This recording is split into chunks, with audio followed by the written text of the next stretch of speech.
দর্শক অনেক সময় এরকম হয় যে ঘুম থেকে উঠেছেন, ওঠার পর ঘাড় ডানে প্লাস বামে ঘোরাতে পারছেন না, সামনে পিছনে নিতে কষ্ট হচ্ছে, এমনকি ঘাড় এত পরিমাণে পেইন হচ্ছে যে ঘাড়টা মুভ করা আপনার জন্য এরকম একটু টান দিলেই মনে হচ্ছে জান বের হয়ে যাচ্ছে। এরকম সিচুয়েশনে যদি আপনি পড়েন তাহলে কোন ব্যায়াম বা কোন এক্সারসাইজ করলে আপনি তৎক্ষণাৎ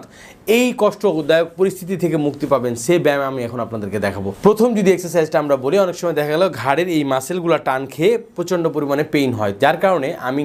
ফার্স্টে ঘাড়টাকে এইভাবে ঘুরাবো, এরপরে হাতটাকে পিছন দিকে নিব,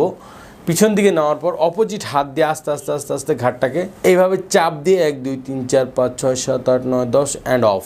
ছেড়ে দিলাম। এরপরে সেম আমরা ঘাড়টাকে এদিকে তাকাবো, তাকানোর পর 1 2 3 4 5 6 7 8 9 10 অ্যান্ড অফ। এরপরে সেকেন্ড যে এক্সারসাইজটা আমি দেখাবো সেটা হচ্ছে হাত দুটাকে পিছন দিকে নিয়ে আস্তে আস্তে আস্তে ঘাড়টাকে এক্সটেনশন করে যতটুকু যাওয়া যায় এভাবে ধরে রাখবেন।